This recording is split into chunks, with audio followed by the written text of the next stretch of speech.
ಮಾಧ್ಯಮ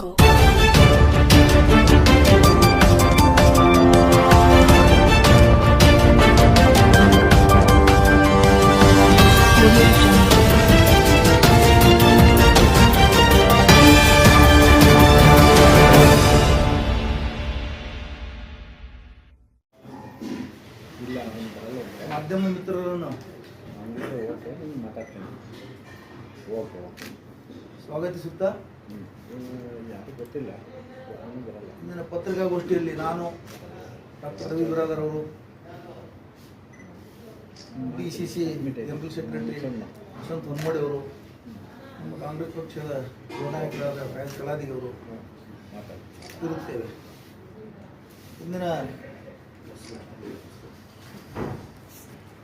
ಪತ್ರಿಕಾಗೋಷ್ಠಿ ಉದ್ದೇಶ ಏನಂದ್ರೆ, ಕಳೆದ ಒಂದು ವಾರದಿಂದ ಬಿಜೆಪಿಯ ಜಿಲ್ಲಾ ನಾಯಕರು, ಬಿಜಾಪುರದ ಸಂಸದರು,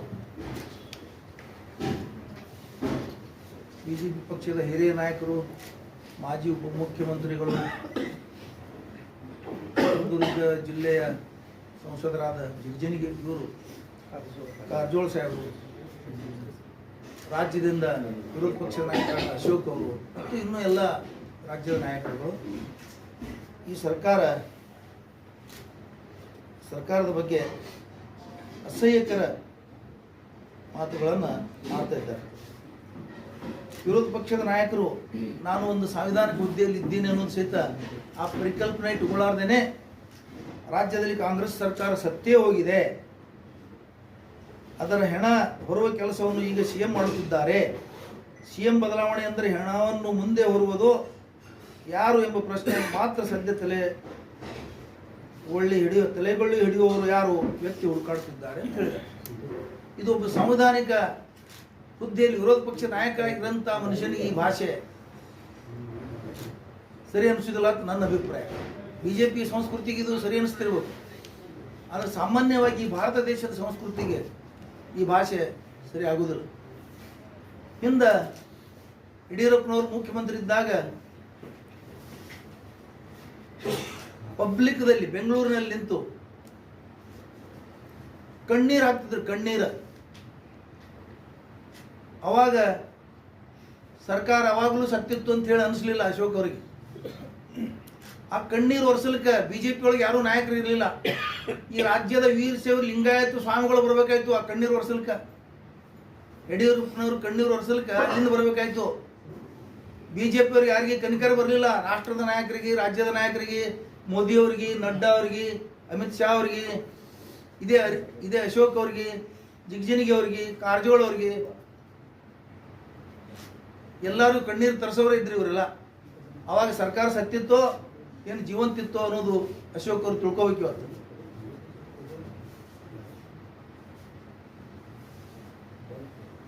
ಇನ್ನು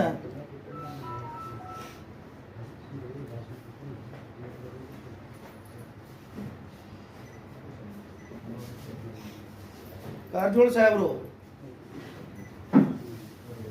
ಬಿಜಾಪುರದಲ್ಲಿ ಒಂದು ಪತ್ರಿಕಾಗೋಷ್ಠಿ ಮಾಡಿ ಮಲ್ಲಿಕಾರ್ಜುನ್ ಖರ್ಗೆ ಅವರು ನಾಮಕೆ ವಾಸ್ತೆ ಕಾಂಗ್ರೆಸ್ AIC ಅಧ್ಯಕ್ಷರು, ಅವರು ಏನೂ ಇಲ್ಲ. ಮತ್ತು ಕಾರಜೋಳ ಸಾಹೇಬ್ರಿಗೆ ನಂದೊಂದು ಪ್ರಶ್ನೆ ಅದ. ಈಗ ನಡ್ಡಾ ಅವರು ನಾಮಕೆ ವಾಸ್ತೇನೋ ಏನವರು ನಿಜವಾದ ಅಧ್ಯಕ್ಷ ಇದ್ದಾರ? ಸ್ವತಃ ಮೋದಿಯವರೇ ನಾಮಕೆ ವಾಸ್ತೆ ಪ್ರಧಾನಮಂತ್ರಿ. ನಾಗ್ಪುರದ ಕಂಟ್ರೋಲ್ ಮೇಲೆ ನಡೀತದೆ, ಭಾಗವತ್ ಅವರ ಆದೇಶ ಮೇಲೆ ನಡೀತದೆ. ನಿಮ್ಗೆ ಖರ್ಗೆ ಅವರು ಅಷ್ಟೇ ಕಾಣ್ತಾ ಇದ್ದಾರೆ ನಿಮಗೆ. ಆಮೇಲೆ ದಲಿತ ಮುಖ್ಯಮಂತ್ರಿ ಮಾಡೋದಿಲ್ಲ ಕಾಂಗ್ರೆಸ್ದವರು ಅಂತ ಹೇಳ್ತಾ ಇದ್ದೇನೆ. ನಿಮಗೆ ಒಂದು ಮಾತು ಈ ಸಂದರ್ಭದಲ್ಲಿ ಕೇಳ್ತೀನಿ. ಈ ರಾಷ್ಟ್ರದ 90% ರಾಜ್ಯಗಳಲ್ಲಿ ಬಿಜೆಪಿ ಸರ್ಕಾರ ಇದೆ. ಯಾವ ರಾಜ್ಯದಲ್ಲಿ ನೀವು ದಲಿತ ಮುಖ್ಯಮಂತ್ರಿ ಮಾಡಿದ್ದೀರಿ? ಕಾಂಗ್ರೆಸ್ ಸರ್ಕಾರ ಇದ್ದಾಗೆ ನೀವು ದಲಿತ ಮುಖ್ಯಮಂತ್ರಿ ವಿಚಾರ ಬರ್ತದೆ. ಜಿಗಜಿಣಗಿ ಅವರು 40 ವರ್ಷಗಳ ಕಾಲ ರಾಜಕಾರಣದಲ್ಲಿದ್ದಾರೆ. 25 ವರ್ಷಗಳ ಸಮೀಪ ಆಯಿತು. ಇವತ್ತು ರಾಮಕೃಷ್ಣ ಹೆಗಡೆ ಅವರು ನವನಿರ್ಮಾಣ ವೇದಿಕೆ ಮಾಡಿದ ನಂತರ ಬಿಜೆಪಿಯಲ್ಲಿ ಬಂದಿದ್ದಾರೆ. 5 ಸಲ ಸಂಸದರಾಗಿದ್ದಾರೆ. 14 ವರ್ಷಗಳ ಕಾಲ ಮುಖ್ಯಮಂತ್ರಿ ಇದ್ದರು. ಅಂಥವ್ರು ಇವತ್ತು ದಲಿತ ಮುಖ್ಯಮಂತ್ರಿ ಕಾಂಗ್ರೆಸ್ ಅವರು ಮಾಡಲ್ಲ ಅಂತ ಹೇಳ್ತಾ ಇದ್ದಾರೆ. ಮತ್ತು ನೀವು ಇದು ಬಿಜೆಪಿ ಒಳಗೆ ಕೂಗೆತ್ತಬೇಕಲ್ಲ. 3 ಜನ ಮುಖ್ಯಮಂತ್ರಿಗಳನ್ನು ಬದಲಾಯಿಸಿದ್ರು. ಅವಾಗ ನೀವು ನಿಮ್ಮದು ಹಕ್ಕು ಮಂಡಿಸಬೇಕಾಗಿತ್ತಲ್ಲ, ನನ್ನನ್ನು ಮುಖ್ಯಮಂತ್ರಿ ಮಾಡಿ ಅಂತ ಹೇಳಿ. ನೀವು ಹೋದಲ್ಲಿ ಬಂದಲ್ಲಿ ದಲಿತ ಮುಖ್ಯಮಂತ್ರಿ ಹೇಳಿದ್ರೆ ದಲಿತ ಮುಖ್ಯಮಂತ್ರಿ ನಿಮ್ಮ ಪಕ್ಷದಾಗೆ ಮಂಡಿಸ್ಬೇಕದು ನೀವು ಹಕ್ಕ. ಕಾಂಗ್ರೆಸ್ ಅವ್ರ ಮೇಲೆ ಯಾಕೆ ಹೇಳ್ತಿರೋದು? ಅದಕ್ಕೆ ನಂದೊಂದು ವಿನಂತಿಯನ್ನು ಜಿಗ್ಜಣ್ಣಿ ಸಾಹೇಬರಿಗೆ ಅಂದ್ರೆ, ಅವರೊಬ್ಬ ಹಿರಿಯ ನುರಿತ ರಾಜಕಾರಣಿ, ಅವ್ರಿಗೆ ರಾಜ್ಯದ ಮುಖ್ಯಮಂತ್ರಿ ಆದ್ರೆ ನಮಗೂ ಭಾಳ ಸಂತೋಷ. ಯಾಕಂದ್ರೆ ನಮ್ಮ ಜಿಲ್ಲೆಯ ಒಬ್ಬರು ದಲಿತ ಮೇಧಾವಿ ನಾಯಕರು ಮುಖ್ಯಮಂತ್ರಿ ಆದ್ರೆ ನಮಗೂ ಸಂತೋಷ. ನೀವು ಈಗಲಿಂದಲೇ 28 ಚುನಾವಣೆಗೆ ನನ್ನ ಹೆಸರನ್ನ ಮುಖ್ಯಮಂತ್ರಿಗೆ ಘೋಷಿಸಿ ಅಂತೇಳಿ ಬಿಜೆಪಿ ಅವ್ರ ಕಡೆಯಿಂದ ನೀವು ಘೋಷಣೆ ಮಾಡ್ಕೊಳ್ಳಿ. ಯಾಕಂದ್ರೆ ನಮ್ಮ ಜಿಲ್ಲೆ ಒಬ್ಬರು ಮುಖ್ಯಮಂತ್ರಿ ಬಹಳ ಒಳ್ಳೆಯದು. ಆಮೇಲೆ ಕಾರಜೋಳ ಸಾಹೇಬರು ದಲಿತ ಮುಖ್ಯಮಂತ್ರಿ ಬಗ್ಗೆ ಮಾತಾಡ್ತಾರೆ. ನೀವು ಉಪಮುಖ್ಯಮಂತ್ರಿ ತನ ಹೋಗಿದ್ರಿ, 3 ಜನ ಉಪಮುಖ್ಯಮಂತ್ರಿ ಇದ್ರಿ, ನೀವು ಉಪಮುಖ್ಯಮಂತ್ರಿ ಆಗಿದ್ರಿ. ಅವಾಗ 3 ಜನ ಮುಖ್ಯಮಂತ್ರಿಗಳನ್ನು ನಿಮ್ಮ ಕಾಲದಲ್ಲಿ ಬದಲು ಮಾಡಿದ್ರು. ಮತ್ತು ಅವಾಗ ನೀವು ನನಗೆ ಮುಖ್ಯಮಂತ್ರಿ ಕೊಡಿ ಅಂತ ಕೇಳ್ಬೇಕಾಗಿತ್ತಲ್ಲ. ಯಾಕಂದ್ರೆ ನೀವು ಅಲ್ಲಿ ಅಪ್ರಸ್ತುತ ಇದ್ದೀರಿ. ನೀವು ದಲಿತರನ್ನ ಕಾಂಗ್ರೆಸ್ ಯೂಸ್ ಮಾಡಿ ಬಿಸಾಡಿದೆ ಅಂತ ಹೇಳ್ತಾ ಇದ್ದೀರಿ. ದಲಿತರನ್ನ ಕಾಂಗ್ರೆಸ್ ಸ್ವಾತಂತ್ರ್ಯ ಪೂರ್ವದಲ್ಲಿ ಯಾವ ಥರ ನಡೆಸ್ಕೊಂಡಿದೆ, ಅವ್ರ ಉದ್ಧಾರಕ್ಕಾಗಿ ಏನೇನು ಕಾರ್ಯಕ್ರಮ ಮಾಡಿದೆ, ಅದರ ಭಾಗನೇ ನೀವು ಇವತ್ತು ನಾಯಕರಾಗಿದ್ದು. ಆ ಸಂವಿಧಾನ ಏನು ತಂದ್ರು, ಸಂವಿಧಾನದ ಭಾಗ, ಸಂವಿಧಾನದ ಆಶೀರ್ವಾದದಿಂದ, ಸಂವಿಧಾನದ ಒಂದು ಇದರಿಂದನೇ ನೀವು ಸಹಾಯದಿಂದನೇ ನೀವು ಇವತ್ತು ಈ ಲೆವೆಲ್ಗೆ ಬಂದಿದ್ದೀರಿ. ಕೇವಲ ಕಾಂಗ್ರೆಸ್ಗೆ ಟೀಕೆ ಮಾಡೋದಕ್ಕೋಸ್ಕರ ನೀವು ಇಂಥವೆಲ್ಲ ವಿಷಯಗಳನ್ನು ಬಳಸಬಾರ್ದು ಅಂತೇಳಿ ನಾ ಸಂದರ್ಭದಲ್ಲಿ ಅವರಿಗೆ ಹಿರಿಯ ರಾಜಕಾರಣಿಗಳು, ಮಾಜಿ ಉಪಮುಖ್ಯಮಂತ್ರಿಗಳು ಅವ್ರಿಗೆ ನಾವು ವಿನಂತಿ ಮಾಡ್ತೀವಿ. ಇನ್ನು ಶಾಸಕರ ಖರೀದಿ ಆಗ್ತಾ ಇದೆ ಅಂತ ಹೇಳಿದ್ದಾರೆ ಇದೇ ನಾಯಕರುಗಳು. ನಿಮ್ಮ ಪಕ್ಷದ ಶಾಸಕರಾಗಿದ್ದಂಥ, ಇವತ್ತು ಹೊರದಬ್ಬಲ್ಪಟ್ಟಂಥ ಶಾಸಕರು, ನಾಯಕರಾದಂಥ ಬಸವನಗೌಡ ಪಾಟೀಲರು 2,500 ಕೋಟಿ ಬೇಡಿಕೆ ಮಾಡಿದ್ದಾರೆ ಸರ್ಕಾರ ಬದಲಾಯಿಸಲಿಕ್ಕಿಲ್ಲಿ, ಮುಖ್ಯಮಂತ್ರಿ ಮಾಡಲಿಕ್ಕೆ. ಮತ್ತು ಅದು ಏನು ಯಾವ ಖರೀದಿ ಇದು? ಇವತ್ತಿನ ತನಕ ನೀವು ಒಬ್ಬರು ತುಟಿ ಬಿಚ್ಚಿಲ್ಲ, ಒಂದು ತುಟಿ ಪಿಟಕ್ಕಂದಿಲ್ಲ ನೀವು ಯಾರು. 2,500 ಕೋಟಿ ಆರೋಪ ಇತ್ತು. ಇವತ್ತಿನ ತನಕ ಅದ್ರ ಮೇಲೆ ಎನ್ಕ್ವೈರಿ ಆಗಲಿಲ್ಲ. ನಿಮ್ಮದೇ ಕೇಂದ್ರದಲ್ಲಿ ಸರ್ಕಾರ ಇತ್ತು, ನಿಮ್ಮದೇ ರಾಜ್ಯದಲ್ಲಿ ಸರ್ಕಾರ ಇತ್ತು, ಅದ್ರ ಬಗ್ಗೆ ಎನ್ಕ್ವೈರಿ ಆಗಬೇಕಾಗಿತ್ತಲ್ಲ. ಬಸವನಗೌಡ ಹೇಳಿದ ತಪ್ಪಂತ ಹೇಳಬೇಕಾಗಿತ್ತಲ್ಲ. ಒಬ್ಬ ನಾಯಕನು ಬಸವನಗೌಡ ಹೇಳಿದ್ರಲ್ಲಿ ತಪ್ಪಂತ ಹೇಳಿಲ್ಲ. ಮೌನವು ಸಮ್ಮತಿಯ ಲಕ್ಷಣಂ. ನೀವೆಲ್ಲರೂ ಆರೋಪವನ್ನು ಒಪ್ಕೊಂಡಿದ್ದೀರಿ. ಇವತ್ತು ನಿಮಗೆ ಯಾವ ನೈತಿಕತೆ ಇದೆ ಕಾಂಗ್ರೆಸ್ ಅವ್ರ ಮೇಲೆ ಶಾಸಕರ ಖರೀದಿ ನಡೆದಿದೆ ಅಂತ ಹೇಳಿ? ಯಾವಲ್ಲಿ ನಡೆದಿದೆ? ಆರೋಪ ಮಾಡಿ, ನಿಖರವಾದಂತ ಆರೋಪ ಮಾಡಿ. ಆಮೇಲೆ ಅಭಿವೃದ್ಧಿ ಕುಂಠಿತ ಆಗಿದೆ ಅಂತ ಹೇಳ್ತಾರೆ. ಎಲ್ಲಿ ಅಭಿವೃದ್ಧಿ ಕುಂಠಿತ ಆಗಿದೆ? ನಿಮಗೆ ಕುಂಠಿತ ಆಗಿದೆ. ದಿನನಿತ್ಯ ನಿಮ್ಮದು ಹೋರಾಟ, ಕೂಗಾಟ, ಚೀರಾಟ, ಬರೇ ಕಾಂಗ್ರೆಸ್ ಟೀಕೆ ಮಾಡೋದು, ಸರ್ಕಾರ ಟೀಕೆ ಮಾಡೋದು, ಇದೊಂದೇ ಕೆಲಸ ನಿಮಗೆ. ನಿಮಗೆ ಯಾವ ಅಭಿವೃದ್ಧಿ ಪರ ಕಾಳಜಿ ಇದೆ? ಎಷ್ಟೆಷ್ಟು ಸಮಸ್ಯೆಗಳಿದಾವೆ ರಾಜ್ಯದಲ್ಲಿ, ಅದನ್ನು ಸರ್ಕಾರದ ಮಟ್ಟಿಗೆ ನೀವು ತರಬೇಕಾಗಿತ್ತಲ್ಲ ನಜರಿಗೆ. ಒಂದು ಪ್ರಬಲ ವಿರೋಧ ಪಕ್ಷವಾಗಿ ನೀವು ಇದ್ದೀರಿ, ಅದನ್ನು ತೋರಿಸ್ಬೇಕಾಗಿತ್ತಲ್ಲ. ದಿನ ಹೊತ್ತು ಹೊಂಟ್ರೆ ರಸ್ತೆ ಬಂದ್ ಮಾಡೋದು, ಚಳವಳಿ ಮಾಡೋದು, ಹೋರಾಟ ಮಾಡೋದು, ಪ್ರಕೃತಿ ವಿಕೋಪದಿಂದ ಹಾನಿ ಆದವರು ಸಹಾಯ ಆಗಿಲ್ಲ. ನಿಮ್ಮ ಕೇಂದ್ರ ಸರ್ಕಾರದಿಂದ ಇವತ್ತಿನ ತನಕ ಯಾವುದೇ ಒಂದು ರೂಪಾಯಿ ಬಿಡುಗಡೆ ಆಗಿಲ್ಲ. 2,500 ರೂಪಾಯಿ ಡಿಮಾಂಡ್ ಇದ್ರೆ 3,500 ರೂಪಾಯಿ 400 ಕೋಟಿ ಕೊಟ್ಟಿದ್ದೀರಿ ಅಷ್ಟೇ. ನಿಖರವಾದ ಇಲ್ಲಿ ಸಮೀಕ್ಷೆ ಮಾಡ್ಕೊಂಡು ಹೋಗಿದ್ದೀರಿ. ಉನ್ನತ ಮಟ್ಟದ ಅಧಿಕಾರಿಗಳು ಬಂದು ಸಮೀಕ್ಷೆ ಮಾಡ್ಕೊಂಡು ಹೋಗಿದ್ದಾರೆ, ವರದಿ ಕೊಟ್ಟಿದ್ದಾರೆ. ಮಹಾರಾಷ್ಟ್ರಕ್ಕೆ 1,500 ಕೋಟಿ, ಕರ್ನಾಟಕಕ್ಕೆ 400 ಕೋಟಿ. ಇದು ಯಾವ ನ್ಯಾಯ? ಅಭಿವೃದ್ಧಿ ಬಗ್ಗೆ ಮಾತಾಡೋರು 26 ಜನ, ಇವತ್ತು 19 ಜನ ಇರ್ಬೋದು ಸಂಸದರು ಇದ್ದೀರಿ. ಇವತ್ತು ಏನು ಮಾಡ್ತಾ ಇದ್ದೀರಿ? ಕೇಂದ್ರ ಸರ್ಕಾರದ ಮುಂದೆ ನೀವು ತುಟಿ ಬಿಚ್ಚುವುದಿಲ್ಲ. ಪಾರ್ಲಿಮೆಂಟ್ದಾಗ ಒಂದು ಭಾಷಣ ಮಾಡಿಲ್ಲ, ಒಂದು ಮಾತು ಕೇಳಿಲ್ಲ, ಒಂದು ಡಿಮಾಂಡ್ ಮಾಡಿಲ್ಲ. ರೆಕಾರ್ಡ್ ಬಹಿರಂಗಪಡಿಸಿ ನೀವು ಪಾರ್ಲಿಮೆಂಟ್ದಾಗ ಏನೇನು ಮಾತಾಡಿದಿರಿ? ಮೋದಿಯವರಿಗೆ ಭೇಟಿಯಾಗಿ ಏನಾದರೂ ನೀವು ಡಿಮಾಂಡ್ ಮಾಡಿದ್ದೀರಾ ಕರ್ನಾಟಕ ಬಗ್ಗೆ? ರೆಕಾರ್ಡ್ ಇದ್ರೆ ಬಹಿರಂಗಪಡಿಸಿ. ನೀವು ಇಬ್ಬರು ಸಂಸದರು ಇವತ್ತು ಮಾತಾಡ್ತಿದ್ರೆ ಬರೀ ಟೀಕೆ ಟಿಪ್ಪಣಿ ಮಾಡೋದಾಯ್ತು. ನಿಮ್ಮದು ಕರ್ತವ್ಯ ಏನು ಮಾಡಿದಿರಿ? ರಾಜೀನಾಮೆ ಕೊಡಿ, ರಾಜ್ಯಪಾಲರು ಆಡಳಿತ ಮಾಡಿ. ಇವತ್ತು ರಾಜ್ಯ ಮಟ್ಟದ ಇಟ್ಕೊಂಡು ಇಲ್ಲಿ ತನ ಎಲ್ಲರೂ ಹೇಳ್ತೀರಿ ರಾಜೀನಾಮೆ. 3 ಜನ ಮುಖ್ಯಮಂತ್ರಿ ಮಾಡಿದಾಗ ಇಡೀ ರಾಜ್ಯದ ಆಡಳಿತ ಅತಂತ್ರ ಆಗಿತ್ತಲ್ಲ, ನಿಂತೋಗಿತ್ತಲ್ಲ. ಮುಖ್ಯಮಂತ್ರಿ ಕಣ್ಣೀರು ಹಾಕ್ಬಿಟ್ಟು ತಿರುಗಾಡ್ತಿದ್ರು. ಇನ್ನೊಂದು ಘಟನೆ, ಹಾಲಿ ಮುಖ್ಯಮಂತ್ರಿ ಅರೆಸ್ಟ್ ಆಗಿ ಜೈಲ್ಗೆ ಹೋದಾಗ ಈ ರಾಜ್ಯದ ಪರಿಸ್ಥಿತಿ ಏನಾಗಿತ್ತು? ಅವಾಗ ನಿಮ್ಮ ಸರ್ಕಾರಕ್ಕೆ ಏನಾಗಿತ್ತು ಪರಿಸ್ಥಿತಿ? ಯಡಿಯೂರಪ್ಪನವರು ಜೈಲ್ಗೆ ಹೋದಾಗ ಅವಾಗ ನಿಮ್ಗೆ ನೆನಪಾಲಿಲ್ಲ? ರಾಜ್ಯಪಾಲ ಆಡಳಿತ ಹಾಕಿ, ರಾಷ್ಟ್ರಪತಿ ಆಡಳಿತ ಹಾಕಿ, ನಿಮ್ಮದೇ ಸರ್ಕಾರ ಇತ್ತಲ್ಲ ಕೇಂದ್ರ ಸರ್ಕಾರದಲ್ಲಿ, ಬಿಜೆಪಿ ಸರ್ಕಾರ. ರಾಜಕಾರಣ ಮಾಡಿ ವಿನಂತಿ ಇದೆ ನಮ್ಮದು, ನೀವು ಹಿರಿಯರಿದ್ದೀರಿ, ಅಧಿಕಾರದಲ್ಲಿದ್ದೀರಿ. ಆದರೆ ಸಾಂವಿಧಾನಿಕ ಶಬ್ದಗಳನ್ನು ಬಿಟ್ಟು, ಸಾಂವಿಧಾನಿಕ ಮಾತುಗಳನ್ನು ಬಿಟ್ಟು ಅಸಾಂವಿಧಾನಿಕ ಪದಗಳನ್ನು ಬಳಸಿ ಟೀಕೆ ಟಿಪ್ಪಣಿ ಸರಿ ಮಾಡುವುದಲ್ಲ ಅಂತೇಳಿ ನಂದು ಈ ಸಂದರ್ಭದಲ್ಲಿ ಒಂದು ವಿನಂತಿ ಇದೆ. ನಮ್ಮ ಡಾಕ್ಟರ್ ರವಿ ಬ್ರಾದರ್ ಅವರು ಮಾತಾಡ್ತಾರೆ. ಏನು ಈ ಬಿಜೆಪಿ ಅವ್ರಿಗೆ ಏನದಲ್ಲ, ಅವರು ದಲಿತರು ಮುಖ್ಯಮಂತ್ರಿ ಆಗಬೇಕು ಅದು ಎಲ್ಲ ಹೇಳ್ತಾರೆ. ಇವರೆಲ್ಲ ಸುಮ್ಮನೆ ಬಾಯಿ ಬಡಕರು, ಇವರು ಮನೋವಾದಿಗಳು. ಇವತ್ತು ರಾಮ ಮಂದಿರವನ್ನು ಉದ್ಘಾಟನೆ ಮಾಡುವ ಸಂದರ್ಭದಲ್ಲಿ ಕೂಡ ರಾಷ್ಟ್ರಪತಿಗಳು ದಲಿತರನ್ನೋ ಒಂದು ಕಾರಣಕ್ಕಾಗಿ ಅವ್ರನ್ನ ಇನ್ವಿಟೇಷನ್ ಕೊಡಲಿಲ್ಲ. ಅವರಿಗೆ ನಿನ್ನೆ ಒಂದು ಧ್ವಜ ಹಾರಿಸಿದ್ರು, ಅಲ್ಲಿ ಕೂಡ ರಾಷ್ಟ್ರಪತಿಗಳಿಗೆ ಅವರಿಗೆ ಬರ್ಲಿಕ್ಕೆ ಬಿಡಲಿಲ್ಲ ಅವರು. ಅದರ ಜೊತೆಗೆ ಅಲ್ಲಿ ಲೋಕಲ್ ಸಂಸತ್ ಸದಸ್ಯರು ಅವರು ಕೂಡ ದಲಿತರನ್ನುವಂಥ ಕಾರಣಕ್ಕಾಗಿ ಅವ್ರನ್ನ ಆ ಒಂದು ರಾಮ ಮಂದಿರ ಒಂದು ಧ್ವಜಾರೋಹಣ ಕಾರಣಕ್ಕೂ ಕೂಡ ಕರಲಿಲ್ಲ. ಇವ್ರದ್ದು ಮೊಸಳೆ ಕಣ್ಣೀರ ಸುರಿಸ್ತಕ್ಕಂಥ ಒಂದು ಬಿಜೆಪಿ ಅವರು. ಈ ತರ ಏನು ಸಮಸ್ಯೆಗಳು ಅಥವಾ ಈ ತರ ಒಂದು ಸಂದರ್ಭಗಳು ಇವೆ ಫಸ್ಟ್ ಪ್ರಥಮವಾಗಿ ಬರ್ತಾ ಇಲ್ಲ. ಬಿಜೆಪಿ 2 ಸಲತಿ ಸರ್ಕಾರ ಮಾಡಿದಾಗ ಕೂಡ ಅವ್ರು 3 ಮಂದಿ ಮುಖ್ಯಮಂತ್ರಿ, ಒಂದು ಸಲತಿ 2 ಸಲತಿ ಆಗಿದೆ, ಇನ್ನೊಂದು ಸಲತಿ 2 ಮುಖ್ಯಮಂತ್ರಿಗಳು ಹಿಂಗೆಲ್ಲ ಆಗಿದ್ದಾರೆ. ಇದು ನಮ್ಮ ಕಾಂಗ್ರೆಸ್ ಪಕ್ಷ ಅನ್ನೋದು ಏನಲ್ಲ, ಒಂದು ಬಹಳ ದೊಡ್ಡ ಪಕ್ಷ, ಬಹಳ ಹಳೆ ಪಕ್ಷ ಇರೋದ್ರಿಂದ ಬಹಳಷ್ಟು ಮಂದಿ ನಮ್ಮ ಹಿರಿಯ ನಾಯಕರಿದ್ದಾರೆ. ನಾಯಕತ್ವವನ್ನು ಬೆಳೆಸ್ತಕ್ಕಂಥ ಎಲ್ಲಾ ಸಮುದಾಯಗಳಲ್ಲಿ ಸಾಕಷ್ಟು ನಾಯಕರು ಇರತಕ್ಕಂಥ ಸಂದರ್ಭದಲ್ಲಿ ಕೆಲವೊಂದು ವಿಚಾರಗಳು ನಡೀತಾ ಇರ್ತವೆ. ಅವು ಹೈಕಮಾಂಡ್ ಮಟ್ಟದಲ್ಲಿ ಅಥವಾ ಈ ಶಾಸಕರ ಮಟ್ಟದಲ್ಲಿ ಅವು ಕೆಲವೊಂದು ವಿಚಾರಗಳು ನಡೀತಿರ್ತವೆ. ಹಂಗಂತೇಳಿ ಅಭಿವೃದ್ಧಿ ಕುಂಠಿತ ಆಗೈತಿ, ಅದಾಗೈತಿ ಎಲ್ಲ ಸುಳ್ಳು. ಇವತ್ತು ನಮ್ಮ ಇನ್ಚಾರ್ಜ್ ಮಿನಿಸ್ಟರೇ ನೋಡಿ, ನಮ್ಮ MB ಪಾಟೀಲ್ರು ಎಲ್ಲಿದ್ದಾರೆ? ಅವರು ಲಂಡನ್ಗೆ ಹೋಗಿದ್ರು. ಅವರು ಎದಕ್ಕೆ ಹೋಗಿದ್ರು? ಈ ಒಂದು ಕಾರ್ಯಕ್ರಮ ಬಂಡವಾಳವನ್ನ ತರಲಿಕ್ಕೆ, ಕರ್ನಾಟಕ ರಾಜ್ಯಕ್ಕೆ ಬಂಡವಾಳ ತರಲಿಕ್ಕೆ ಅವರು ಹೋಗಿದ್ರು, ಹೌದಾ? ಆ ರೀತಿಯಾಗಿ ತಮ್ಮ ಕೆಲಸಗಳನ್ನು ಎಲ್ಲ ಶಾಸಕರು, ಸಚಿವರು ಎಲ್ಲರೂ ತಮ್ಮ ಕೆಲಸಗಳನ್ನು ಮಾಡ್ತಾ ಇದ್ದಾರೆ, ಹೌದಾ? ಇಂಥ ಸಂದರ್ಭದಲ್ಲಿ ಇದು ವಿನಾಕಾರಣ ಇವರು ಬಿಜೆಪಿ ಅವರು ಆರೋಪ ಮಾಡ್ತಾ ಇದ್ದಾರೆ.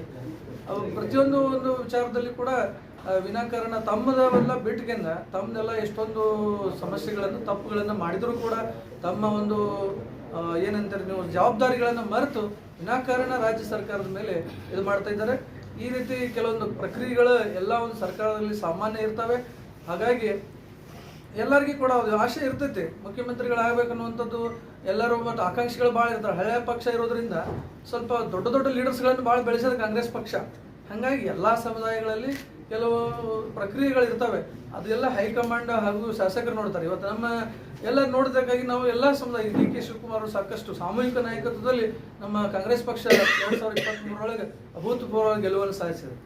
ಸಿದ್ದರಾಮಯ್ಯ ಅವರು ಮಾಸ್ ಲೀಡರ್, ಅವರ ಒಂದು ಚರಿಸ್ಮಾದಿಂದ ಸಂಘಟನಾ ಶಕ್ತಿ, DK ಶಿವಕುಮಾರ್ ಅವರ ಸಂಘಟನಾ ಶಕ್ತಿ. ಇನ್ನೊಂದು ವಿಚಾರ ನೀವು ಎಲ್ಲಿ ಮಾಧ್ಯಮದಲ್ಲಿ ಬಹಳ ತೋರಿಸಿಲ್ಲ, ಪ್ರಚಾರ ಸಮಿತಿ ಅಧ್ಯಕ್ಷರು ನಮ್ಮ MB ಪಾಟೀಲ್ ಸಾಹೇಬ್ರು ಇದ್ರು, ತಿಳ್ಕೊರಿ ನೀವು. ಹೀಗೆ ಎಲ್ಲ ಒಂದು ಲಿಂಗಾಯತ ನಾಯಕರಾದಂಥ MB ಪಾಟೀಲರು ಕೂಡ ಪ್ರಚಾರ ಸಮಿತಿ ಅಧ್ಯಕ್ಷರಿದ್ರು ಅವಾಗ. ಹೀಗೆ ಇನ್ನೂ ಹಲವು ನಾಯಕರ ಒಂದು ಸಾಮೂಹಿಕ ನಾಯಕತ್ವದಲ್ಲಿ ಬಂದಿದೆ. ಪ್ರತಿಯೊಬ್ಬರು ದೊಡ್ಡ ನಾಯಕರು ತಾವು ಏನಾದರೂ ಒಂದು ಮುಖ್ಯಮಂತ್ರಿ ಆಗಬೇಕಂತ ಅಭಿಲಾಷೆ ಇದ್ದೇ ಇರ್ತದೆ. ಇವತ್ತು ನಾವು ಕೇಳ್ತೀವಿ, ಲಿಂಗಾಯತ ನಾಯಕರಾದ ನಮ್ಮ MB ಪಾಟೀಲ್ ಸಾಹೇಬರು ಎಷ್ಟು ಕೆಲಸ ಮಾಡಿದ್ದಾರೆ ಗೊತ್ತಿದೆ ನಿಮಗೆ? ಅವರು ಯಾವುದೇ ಒಂದು ಖಾತೆ ಕೊಟ್ಟಾಗ, ನೀರಾವರಿ ಖಾತೆ ಕೊಡಲಿ, ಅದು ಗೃಹ ಖಾತೆನೇ ಕೊಡಲಿ, ಸದ್ದಿರ್ತಕ್ಕಂಥ ಕೈಗಾರಿಕಾ ಖಾತೆನೇ ಕೊಡಲಿ, ನಾವು ಒಂದು ಹೇಳ್ತೀವಿ. ಯಾಕಂದ್ರೆ ಸಮುದಾಯಗಳು ಹೇಳೋದು ಸಹಜ ಇರ್ತದೆ, ನಾವು ಲಿಂಗಾಯತ ಮುಖ್ಯಮಂತ್ರಿ ಆಗಬೇಕು, ನಮ್ಮ ಕಡೆಯಿಂದ ಒಬ್ಬರು ಬಿಜಾಪುರದಿಂದ ಒಬ್ಬರು ಮುಖ್ಯಮಂತ್ರಿ ಆಗಬೇಕು, ಹಾಗೂ ಲಿಂಗಾಯತ. ಯಾಕಂದ್ರೆ ಅತಿ ಹೆಚ್ಚು ಶಾಸಕರು ಅದಾರ ಲಿಂಗಾಯತರು, 34 ಶಾಸಕರು ಕಾಂಗ್ರೆಸ್ ಪಕ್ಷದಾಗ ಅದಾರ. ಹಾಗಾಗಿ ಅವ್ರವ್ರ ಸಮುದಾಯ ಇವತ್ತು ಒಕ್ಕಲಿಗ ಸ್ವಾಮೀಜಿಗಳು ಕೇಳ್ತಾರೆ, ಅವರು ನಮ್ಮ ಸಮುದಾಯ ಒಬ್ಬ ಮುಖ್ಯಮಂತ್ರಿ ಮಾಡ್ರಪ್ಪ ಅಂತ ಅವ್ರು ಕೇಳ್ತಾರೆ. ಹಂಗೆ ನಾವು ಲಿಂಗಾಯತರು ಕೇಳುವಂಥದ್ದು ಇದು ಒಂದು ಪ್ರಜಾಪ್ರಭುತ್ವದ ವ್ಯವಸ್ಥೆಯಲ್ಲಿ ಪ್ರತಿಯೊಬ್ಬರು ತಮ್ಮ ಹಕ್ಕುಗಳನ್ನು ಮಂಡಿಸ್ತಕ್ಕಂಥದ್ದು ಅಥವಾ ಈ ಪ್ರಕ್ರಿಯೆ ಇದು ನಾರ್ಮಲ್ ಪ್ರಕ್ರಿಯೆ ಇರೋದ್ರಿಂದ ನಾವು ಕೆಲವೊಂದು ಸತಿ ಒಂದು ವಾರ ಹೆಚ್ಚು ಕಮ್ಮಿ ಹಿಂಗೆ ಗೊಂದಲ ಆಗ್ತಿರ್ತೈತೆ. ಹಂಗಂತೇಳಿ ಆಡಳಿತ ಏನೋ ನಿಂತು ಹೋಗೋದಂತ ಅನ್ನೋಂಗಿಲ್ಲ, ಏನು ಇದೆಲ್ಲ ಸುಳ್ಳು. ಬಿಜೆಪಿಯವರ ಆರೋಪಗಳು ಏನಿದಾವಲ್ಲ ಎಲ್ಲ ಸುಳ್ಳಿದ್ದಾವೆ. ಸರ್ಕಾರ ತನ್ನ ಪಾಡಿಗೆ ತಾನು ಕೆಲಸ ಮಾಡ್ತಾನೆ ಇದೆ ಅಂತಕ್ಕಂಥ ಮಾತನ್ನ ಈ ಸಂದರ್ಭದಲ್ಲಿ ನಾನು ಹೇಳಕ್ಕೆ ಬಯಸ್ತೇನೆ. ಯಾರೇನು ಕೇಳ್ತಾರೆ ಕೇಳಿ ಸರ್. ಅಂದ್ರೆ ಎಂ ಬಿ ಪಾಟೀಲ್ ಸಿಎಂ ಆಗ್ಬೇಕಂತೀರಿ? ನಾವು ಹೌದು ಆಗ್ಬೇಕಂತೀವಿ ನಾವು, ಯಾಕಂದ್ರೆ ಅವ್ರು ಏನ್ ಹೇಳ್ಯಾರ ಪ್ರತಿಯೊಂದು ಸಮುದಾಯದವರಿಗೆ ಅವರಿಗೆ ಸ್ವಲ್ಪ ಇದೆ, ಅವರು ಅರ್ಹತೆ ಇದೆ. ಎಂ ಬಿ ಪಾಲ್ರಿಗೂ ಅರ್ಹತೆ ಇದೆ. ಈಗಾಗಲೇ ಸ್ವಲ್ಪ ನಮ್ಮ ಲಿಂಗಾಯತ ಸಮುದಾಯದಿಂದ ಸಾಕಷ್ಟು ಜನ ಶಾಸಕರು ಆಗಿ ಬಂದಿದ್ದಾರೆ. ಅದ್ರ ಜೊತೆಗೆ ಒಂದು ನಮ್ಮ ಲಿಂಗಾಯತ ಸಮುದಾಯದಲ್ಲಿ ಏನೋ ಹಿಂದೊಂದು ವೀರೇಂದ್ರ ಪಾಟೀಲ್ಗೆ ಏನೋ ಒಂದು ಅನ್ಯಾಯ ಆಗಿದೆ ಅಂತಂದು ನಾವು ಎಷ್ಟೇ ಅದು ಆಗಿಲ್ಲ ಅಂದ್ರೂ ಸಹಿತ ಜನರಲ್ ಮನಸ್ಸಲ್ಲಿ ಇದೆ. ಮುಂದಿನ ದಿನಮಾನಗಳಲ್ಲಿ ಈಗಲ್ಲ ನಾವು ಹೇಳ್ತಾ ಇರೋದು, ಈಗ ಸಿಎಂ ಕುರ್ಚಿ ಖಾಲಿ ಇಲ್ಲ, ಹೈಕಮಾಂಡ್ ಹಾಗೂ ಶಾಸಕರು ನೋಡ್ಕೋತಾರೆ. ಮುಂದೆ ಒಂದಿನ ನಮ್ಮ ಎಂ ಬಿ ಪಾಲ್ರು ನಮ್ಮ ಒಂದು ರಾಜ್ಯದ ಚುಕ್ಕಾಣಿ ಹಿಡಿಬೇಕಂತಕ್ಕಂಥದ್ದು ಎಲ್ಲರ ಆಸೆ ಇದೆ. ಈಗ ದಲಿತ ಸಿಎಂ ಆಗ್ಬೇಕು ಅಂತೇಳಿ ಒಂದ್ ಕಡೆ ಕೂಡಿದ್ದಾರೆ ಎಲ್ಲರೂ ಕೂಡ, ಯಾಕಂದ್ರೆ ಹಿಂದೆ ಎಂದೂ ಆಗಿಲ್ಲ ದಲಿತ ಸಿಎಂ ಅನ್ನೋದು ಇದೆ. ನಮ್ಮ ಕರ್ನಾಟಕದಲ್ಲಿ ಇದೇ ಪಕ್ಕ ಮಹಾರಾಷ್ಟ್ರದಲ್ಲಿ ಕೂಡ ದಲಿತ ಸಿಎಂ ಮಾಡಿದ್ದಾರೆ ಅಂತೇಳಿ, ಅದಕ್ಕೆ ಯಾಕೆ ಅವಕಾಶ ಕೊಡ್ಬಾರ್ದು ಅಂತ ಹೇಳ್ತಾರೆ. ಆಗ್ಬೇಕಂತ ನಿಮ್ಮ ಅಭಿಪ್ರಾಯ? ಈಗ ಇಲ್ಲ, ಒಂದ್ ನಿಮಿಷ ಸರ್ ಅವ್ರು ನೋಡ್ರಿ, ನಾನು ಹೇಳ್ತೀನಿ, ಪ್ರತಿಯೊಂದು ಸಮುದಾಯಕ್ಕೆ ಅವ್ರದೇ ಆದಂತ ಒಂದು, ಆ ಸಮುದಾಯದವರಿಗೆ ನಮ್ಮ ಮನುಷ್ಯ ಒಬ್ಬ ಮುಖ್ಯಮಂತ್ರಿ ಆಗ್ಬೇಕಂತೇಳಿ ಪ್ರಜಾಪ್ರಭುತ್ವದ ಹಕ್ಕು, ಅವರು ಮಂಡಿಸೋದ್ರಲ್ಲಿ ಯಾವುದೇ ತಪ್ಪಿಲ್ಲ. ಅಲ್ಟಿಮೇಟ್ಲಿ ಆರಿಸಿ ಬಂದಿರತಕ್ಕಂಥ ಶಾಸಕರು ಹಾಗೂ ಹೈಕಮಾಂಡ್ ಅಂತಿಮ ನಿರ್ಧಾರ ತಗೋತಾರೆ. ಯಾರು ಈ ಒಂದು ಸರ್ಕಾರ ಚುಕ್ಕಾಣಿ ಹಿಡಿಬೇಕನ್ನೋದು ಅವರು ತೀರ್ಮಾನ ಮಾಡ್ತಾರೆ ಹೊರತಾಗಿ ಒಂದ್ಸರಿ ಅಧಿಕಾರಿ ಚುಕ್ಕಾಣಿ ಅವ್ರು ಹಿಡಿಬೇಕು ಅಂತಾರೆ. ನಿಮ್ಮ ಲಿಂಗಾಯತ ಸಮುದಾಯದಿಂದ ನೀವು ಬೆಂಬಲ ಕೊಡ್ತಿರೋ ಅಥವಾ ಇಲ್ಲೋ ದಲಿತ ಸಿಎಂ? 100ಕ್ಕೆ 100 ಎಲ್ಲ ಶಾಸಕರು ಅಲ್ಟಿಮೇಟ್ಲಿ ಒಂದೇ ಸಮುದಾಯದಿಂದ ಯಾರು ಒಬ್ಬರೇ ಮುಖ್ಯಮಂತ್ರಿ ಆಗಕ್ಕೆ ಬರಲ್ಲ, ಇಡೀ ಎಲ್ಲ ಸಮುದಾಯಗಳಿಂದ ಆಗಬೇಕು. ಬಟ್ ನಾವು ಒಬ್ಬ ಸಮುದಾಯದವರಾಗಿ ನಾವು ನಮ್ಮ ಸಮುದಾಯದವ್ರು ಆಗ್ಬೇಕಂತೀವಿ, ಇನ್ನೊಬ್ರು ಅವರು ದಲಿತ ಆಗ್ಬೇಕಂತ ಹೇಳ್ತಾರೆ. ಹಿಂಗೆಲ್ಲ ಆಗ್ಬೇಕಂತ ಅವ್ರವ್ರ ಸಮುದಾಯದ ಅಭಿಪ್ರಾಯ ಹೊರತು ಅಲ್ಟಿಮೇಟ್ಲಿ ಎಲ್ಲ ಶಾಸಕರ ಅಭಿಪ್ರಾಯ ಹಾಗೂ ಹೈಕಮಾಂಡ್ ನಿರ್ಧಾರದಿಂದ ಎಲ್ಲರೂ ಒಂದೇ ಸತ್ಯ ಆಗಿಲ್ಲ, ಕುರ್ಚಿ ಒಂದೇ ಇರ್ತದೆ ಸಿಎಂ. ಕಾಲಾನುಕ್ರಮದಲ್ಲಿ ಎಲ್ಲರೂ ಆಗ್ಬೇಕಂತಕ್ಕಂಥ ನಮ್ಮ ಉದ್ದೇಶ. ಪ್ರತಿಯೊಬ್ಬರು ಸಿಎಂ ಮಲ್ಲಿಕಾರ್ಜುನ್ ಖರ್ಗೆ ಆಗ್ಬೇಕು ಅಂತೇಳಿ ಕೂಗ್ ಕೇಳಿ ಬರ್ತಾ ಇದೆ. ಆದ್ರೆ ಸಂತೋಷ, ಎಲ್ಲ ನಾನೇ ಹೇಳ್ತಿದ್ದೀನಿ, ಅಲ್ಟಿಮೇಟ್ಲಿ ಅದು ಹೈಕಮಾಂಡ್ ನಿರ್ಧಾರ ಹಾಗೂ ಶಾಸಕರ ಒಂದು ಅಭಿಪ್ರಾಯ ಪ್ರಕಾರ ಆಗ್ಬೇಕು. ಏನ್ ಹೇಳ್ತದೆ ಅದನ್ನ ಈಗ ದಲಿತ ಪುರುಷೋತ್ತಮರ ಮುಖ್ಯಮಂತ್ರಿ ಬಗ್ಗೆ ಇವತ್ತು ನೀವು ಕೂಗುಬಿಸ್ತಾ ಇದ್ದೀರಿ, ಕೆಲವು ಮಾಧ್ಯಮದವರು, ವಿರೋಧ ಪಕ್ಷದವರು ಎಲ್ಲ. 28 ರಾಜ್ಯಗಳಲ್ಲಿ, ಅದರೊಳಗೆ 25 ರಾಜ್ಯಗಳಲ್ಲಿ ಬಿಜೆಪಿ ಸರ್ಕಾರ ಇದೆ. ಅಲ್ಲಿ ಯಾಕೆ ಕೇಳಲ್ರು? ಯಾವ ಮಾಧ್ಯಮದವರು ಹೇಳಲ್ರು, ಬಿಜೆಪಿಯವರು ಕೇಳಲ್ರು, ಬಿಜೆಪಿ ದಲಿತ ನಾಯಕರು ಕೇಳಲ್ರು, ಬಿಜೆಪಿ ಇರಂತ ಶಾಸಕರು ಕೇಳಲ್ರು, ಬಿಜೆಪಿ ಇರಂತ ಸಂಸದರು ಕೇಳಲ್ರು. ಕಾಂಗ್ರೆಸ್ ಇದ್ದಾಗೆ ಯಾಕೆ ಟೀಕೆ ಟಿಪ್ಪಣಿಗಳಾಗ್ತಾವ, ಯಾಕೆ ಸಂವಾದಗಳಾಗ್ತಾವ? ಬಿಜೆಪಿ ಅವರು ಮಾಡಿದ್ರೆ ನೀವು ಮಾಡ್ಬೇಕಂತ ಹೆಂಗೆ? ಮಾಡಿದ್ರೆ ಮಾಡ್ಬೇಕಂತಿಲ್ಲ, ಮಾಡಿದಾರೆ. ಇಲ್ಲಿ ಮಾಡಿದಾರೆ. ಹಿಂದೆ ನೀವು ಇತಿಹಾಸ ನೋಡ್ರಿ, ಇತಿಹಾಸ ತೆಗೆದು ನೋಡ್ರಿ. ಇತಿಹಾಸದಲ್ಲಿ ಇದೆ. ಯಾರು ಹೇಳ್ರಿ? ಪಂಜಾಬದಲ್ಲಿ ಮುಖ್ಯಮಂತ್ರಿ ಮಾಡಿದ್ದಾರೆ. ಕರ್ನಾಟಕದಲ್ಲಿ ಎಷ್ಟು ಅಂದ್ರೆ ಏನು? ಕರ್ನಾಟಕದಲ್ಲಿನೇ ಮಾಡ್ಬೇಕು, ಉಳಿದ ಕಡೆ ಮಾಡಬಾರ್ದಂತಿದ್ಯಾ? ಎಲ್ಲರೂ ಮಾಡ್ತಾರಲ್ಲ, ಅವಕಾಶ ಬಂದಾಗ, ಸಂದರ್ಭ ಬಂದಾಗ ಮಾಡೇ ಮಾಡ್ತಾರೆ. ಅದು ಬಿಜೆಪಿ ಹೇಳೋ ಅವಶ್ಯಕತೆ ಇಲ್ಲ. ನಾ ಹೇಳೋದೇನು, ಇವತ್ತಿನ ಪತ್ರಿಕಾಗೋಷ್ಠಿ ಉದ್ದೇಶ ನಮ್ಮದು, ನೀವು ಡೈವರ್ಟ್ ಮಾಡಕ್ ಹೋಗ್ಬೇಡ್ರಿ. ನಮ್ಮ ಉದ್ದೇಶ ಏನು? ಬಿಜೆಪಿಯವರು ಬಿಜೆಪಿಗೆ ಕೇಳತ್ ಹೇಳ್ತೀವಿ, ಕಾಂಗ್ರೆಸ್ ನಲ್ಲಿ ದಲಿತ ಮುಖ್ಯಮಂತ್ರಿ ಮಾಡುತ್ತೆ ನೀವ್ಯಾಕೆ ಕೇಳ್ತೀರಿ? ಅದು ಕಾಂಗ್ರೆಸ್ ಅಲ್ಲಿನ ಶಾಸಕರದು, ಕಾಂಗ್ರೆಸ್ ಅಲ್ಲಿನ ನಾಯಕರದು ಅದು ಅಭಿಪ್ರಾಯ. ಬಿಜೆಪಿ ಒಳಗೆ ನೀವು ಅಲ್ಲಿ ಹಕ್ಕು ಮಂಡಿಸ್ರಿ ಅಂತ ಹೇಳ್ತಾ ಇದ್ದೀನಿ, ಆಗಲೇ ಹೇಳಿನಿ, ಈಗೂ ಹೇಳ್ತೀನಿ. ಇದು ಪ್ರಶ್ನೆ ಇರೋದಿಲ್ಲಿ. ಬಿಜೆಪಿ ಅವರು ಆಗ್ರಹ ಮಾಡ್ತಾ ಇದ್ದಾರೆ. ಇದ್ಯಾಕೆ ಇಲ್ಲಿ ಮಾಡ್ತೀರಿ? ನಿಮ್ಮ ಪಕ್ಷದಾಗ ಮಾಡ್ರಿ. ನೀವು ಪಕ್ಷ ಬೃಹತ್ವಾಗಿ ಇಡೀ ರಾಷ್ಟ್ರದಲ್ಲಿ 25 ರಾಜ್ಯಗಳಲ್ಲಿ ಸರ್ಕಾರ ಇದೆ. ಕಾಂಗ್ರೆಸ್ನವ್ರು ಯಾರು ಕೂಡ ದಲಿತರಿಗೆ ಮಾಡಿಲ್ಲ, ಅದಕ್ಕೆ ಅಂದ್ರೆ ದಲಿತರಿಗೆ ಅವ್ರು ಮಾಡಿಲ್ಲ ಅಂತ ಬಿಜೆಪಿ ಅವ್ರು ಮಾಡಬಾರ್ದಂತಾರ? ಅವ್ರು ದಲಿತರಿಗೆ ಕಾಂಗ್ರೆಸ್ ಅವ್ರು ಮಾಡಿಲ್ಲ ಅಂದ್ರೆ ಬಿಜೆಪಿ ಅವ್ರು ಮಾಡಬಾರ್ದಂತಾರ? ಬಿಜೆಪಿ ಅವ್ರು ಮಾಡಿಲ್ಲ ಅಲ್ಲ, ನೀವ್ ಹೇಳೋದು ಹಂಗಾಯ್ತಲ್ಲ, ಕಾಂಗ್ರೆಸ್ ನೀವ್ ಹೇಳೋದು ಅದೇ ಆಯ್ತಲ್ಲ, ಅವ್ರು ಮಾಡಿಲ್ಲ ಅಂತ ನಾವು ಮಾಡಿಲ್ಲ ಅಂತ ಹೇಳ್ದಂಗ. ಬಿಜೆಪಿ ಸಿಎಂ ಅಲ್ರಿ, ಮುಸ್ಲಿಂರನ್ನ ರಾಷ್ಟ್ರಪತಿ ಮಾಡ್ರ, ದಲಿತರನ್ನ ರಾಷ್ಟ್ರಪತಿ ಮಾಡ್ರ, ದಲಿತರನ್ನ ರಾಷ್ಟ್ರಪತಿ ಮಾಡಿ ರಾಮ ಮಂದಿರ ಒಳಗೆ ಬಿಡಂಗಿಲ್ಲ. ಬಿಜೆಪಿ ಮುಸಲ್ಮಾನರನ್ನ ರಾಷ್ಟ್ರಪತಿ ಮಾಡ್ಯಾರ, ಹೌದಾ? ರಾಜ್ಯಪಾಲರನ್ನ ಮಾಡ್ರ. ನೀವೇನ್ ಮಾಡಾಕತ್ತೀರಿ? ಕಾಂಗ್ರೆಸ್ದವರು ಏನ್ ಮಾಡ್ಯಾರ? ಎಲ್ಲಾ ಮಾಡ್ಯಾರ. ರಾಷ್ಟ್ರಪತಿನೂ ಮಾಡ್ಯಾರ, ರಾಜ್ಯಪಾಲ ಮಾಡ್ಯಾರ, ಗೃಹ ಮಂತ್ರಿ ಮಾಡ್ಯಾರ, ಎಲ್ಲಾ ಮಾಡ್ಯಾರ. KR ನಾರಾಯಣಕ್ಕೆ 2 ಸಲ ಮಾಡ್ಯಾರ. ರಾಷ್ಟ್ರಪತಿ ಮಾಡಿದ್ದಾರೆ. ಮುಸ್ಲಿಮರನ್ನು ರಾಷ್ಟ್ರಪತಿ ಮಾಡಿದ್ದಾರೆ. ಏನೇನ್ ಬೇಕು ಸಂದರ್ಭ ಬಂದಾಗ, ಸಮಯ ಬಂದಾಗ ಯಾರಿಗೆ ಏನ್ ಮಾಡ್ಬೇಕು ಅದು ಮಾಡಿದಾರೆ ತಮ್ಮ ಆಡಳಿತ ಇದ್ದಾಗ. ಈಗ ನೀವು ಆಡಳಿತ ಏನ್ ಮಾಡ್ತಾ ಇದ್ದಾರೆ ನಾವು ಬಿಜೆಪಿ ಹೇಳ್ತೀವಿ. ಅದೇ ಸರ್, ಈಗ ಬಿಜೆಪಿ ಅವ್ರು ಹೇಳ್ತಾ ಇದಾರೆ, ಬಿಜೆಪಿ ಅವ್ರು ಏನ್ ಹೇಳ್ತಾ ಇದಾರೆ, ಆಯ್ತು ಅವ್ರಂಕರು ಮಾಡಿಲ್ಲ ಹೋಗ್ಲಿ, ಅವ್ರು ದಲಿತ ವಿರೋಧಿ ಅಂತ ಯಾವಾಗಿದ್ರು ಅದೇನಾದ ಪಟ್ಟಿನಾದ ಬಿಡೋಣ. ಕಾಂಗ್ರೆಸ್ ಯಾವಾಗ್ಲೂ ದಲಿತರ ಪರವಾಗಿದೆ. ಒಂದ್ ನಿಮಿಷ ದಯವಿಟ್ಟು ಕ್ವಶನ್ ನಿಮಗೆ ಪ್ರಶ್ನೆ ಇಲ್ಲಿ ಕೇಳ್ತೀನಿ. ನೀವೇನಂದ್ರೆ ಬಿಜೆಪಿ ದಲಿತ ವಿರೋಧಿ ಅದ, ಅದು ಒಪ್ಪಿಬಿಡೋಣ ಅಂದ್ರಲ್ಲ, ಬಿಜೆಪಿ ದಲಿತ ವಿರೋಧ ಅದ ಒಪ್ಪಿಬಿಡೋಣ ಅಂದ್ರಲ್ಲ, ಅಂದ್ರೆ ನೀವು ಒಪ್ಕೊಂಡ್ರೆ ಅನ್ನಂಗೈತಲ್ಲ. ಬಿಜೆಪಿ ದಲಿತ ವಿರೋಧಿ ಅಂತ ನೀವು ಅಷ್ಟೇ. ಬಿಜೆಪಿ ದಲಿತ ವಿರೋಧಿ ದುರಂತ ಅಂತಂದ್ರೆ ಕಾಂಗ್ರೆಸ್ ನಲ್ಲಿ ನಡೀತಾ ಇರೋ ಕಚ್ಚಾಟವನ್ನ ನೋಡಿ ಮತ್ತೊಬ್ರು ಬುದ್ಧಿ ಹೇಳೋ ಪರಿಸ್ಥಿತಿ ಕಾಂಗ್ರೆಸ್ ಪಕ್ಷ ಬಂದಿದೆಯಾ ಅಂತ. ಏನಿಲ್ಲ, ಈ ರಾಷ್ಟ್ರಕ್ಕೆ ಬುದ್ಧಿ ಕಲಿಸಿದಂಥದ್ದು, ಈ ರಾಷ್ಟ್ರಕ್ಕೆ ಸಂವಿಧಾನ ಕೊಟ್ಟಂತದ್ದು, ಈ ರಾಷ್ಟ್ರಕ್ಕೆ ಸಂಸ್ಕೃತಿ ಕಲಿಸಿದಂಥದ್ದು ಕಾಂಗ್ರೆಸ್ ಇದೆ. ಕಾಂಗ್ರೆಸ್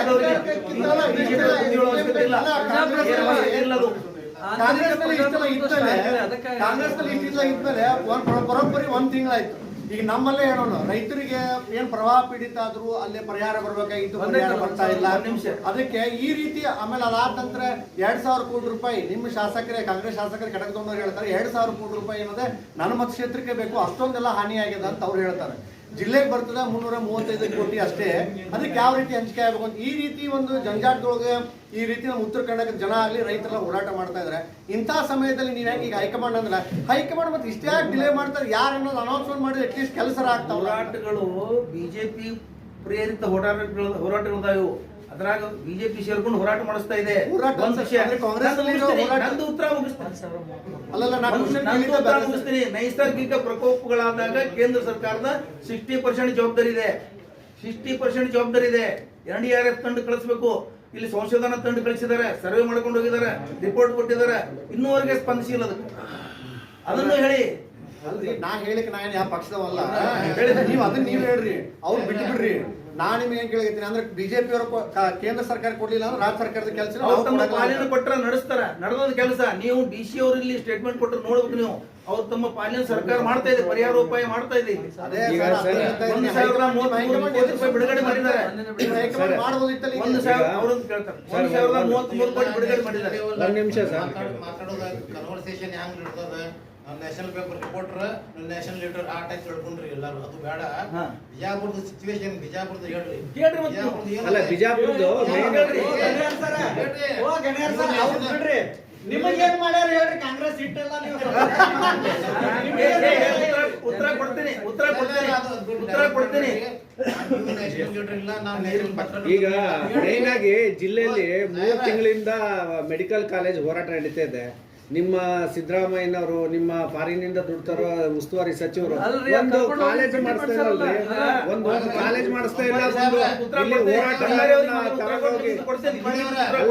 ಇಲ್ಲಿ ಇಲ್ಲಿ ಹೋರಾಟಗಾರನ ತಗೊಂಡು ಅವಮಾನ ಮಾಡಿ ಕಳ್ಸಿದಿರಿ, ಎಲ್ಲ ಮಾಡಿದಿರಿ. ಉತ್ತರ ಕೊಡ್ತೀನಿ ಸಾಹೇಬ್ರ. ನಾ ಮಸ್ತ್ ಕ್ಲಿಯರ್ ಮಾಡ್ತಾ ಇದ್ದೀನಿ. ಇವರು ಯಾವ ಭಾಷಿ ಸಾಹೇಬ್ರ ಉತ್ತರ. ತಾವು ನ್ಯಾಷನಲ್ ಲೀಡರ್ ಇಲ್ಲ, ನಾವು ನ್ಯಾಷನಲ್ ರಿಪೋರ್ಟರ್ ಇಲ್ಲ. ಅದು ಬಿಜಾಪುರ ಸಿಚುವೇಶನ್ ವರ್ಸ್ಟ್ ಆಗ್ತಾ ಇದೆ. ಎಂಟಿ ಸೋಷಿಯಲ್ ಎಲಿಮೆಂಟ್ ಅವ್ರದ್ದು ಎಲ್ಲ ಕೇಳ್ರಿ. ಮಾನ್ಯುಮೆಂಟ್ ಪ್ರಾಬ್ಲಮ್ ಬಿಜಾಪುರದಾಗ ಒಂದು ಹುಡುಗ ಸತ್ತ ಆಸಾರ್ ಮೇಲ್ದಾಗ. ಸೊ ನೀವು ಓದ್ತೀರಿ ಲಿಟ್ರಲಿ ಇದು ಇಬ್ರಾಹಿಂ ರೋಜಾ ನೀರ್ದಾಗ ಅದ 3 ತಿಂಗಳದಿಂದ. ಅದ್ರ ಬಗ್ಗೆ ತಮ್ದು ಇದು ಈ ಸಿಚುವೇಶನ್ ಬಗ್ಗೆ ತಾವು ಒತ್ತು ಕೊಟ್ರ ಬಿಜಾಪುರದ ಅಭಿವೃದ್ಧಿ ಆಗ್ತದೆ. ಅದ್ರ ಬಗ್ಗೆ ಏನ್ ಹೇಳ್ತೀರಿ ಹೇಳ್ರಿ. ಹೇಳ್ತೀನಿ. ಭಾಷಿಯವರ ಕಾಂಗ್ರೆಸ್ ನಿಮ್ಗೆ ಏನ್ ಮಾಡೋದ್ ಕೇಳಿದ್ರಲ್ಲ, ಅದಕ್ಕೊಂದೇ ಮಾತನ್ನ ಉತ್ತರ ಮುಗಿಸಿ ಮುಂದೆ ಹೇಳ್ತೀನಿ ಭಂಡಾರಿ ಅವ್ರಿಗೆ ಮತ್ತು ಇವರಿಗೆ. ನಾನೊಬ್ಬ ಸಾಮಾನ್ಯ 50 ಗ್ರಾಮದಲ್ಲಿ 50 ಮನೆಗಳಿದ್ದಂತ ಒಬ್ಬ ಸಾಮಾನ್ಯ ಹಳ್ಳಿಯಲ್ಲಿ ಹುಟ್ಟಿದಂತ ಮನುಷ್ಯ ಕುಗ್ರಾಮದಲ್ಲಿ ಇವತ್ತು ನಿಮ್ಮ ಎದುರಿಗೆ ಬಂದಿದ್ದು ಮಾತಾಡ್ತಾ ಇದ್ದೀನಿ ಅಂದ್ರೆ ಕಾಂಗ್ರೆಸ್ ಇಲ್ಲಿವರೆಗೆ ನನಗೆ ಬೆಳೆಸಿದೆ. ಇದಕ್ಕಿಂತಲೂ ಹೆಚ್ಚಿಗೆ ಏನು ಬೇಕಾದ್ರೆ ಆಗ್ಬೋದು, ಬಿಡ್ಬೋದು.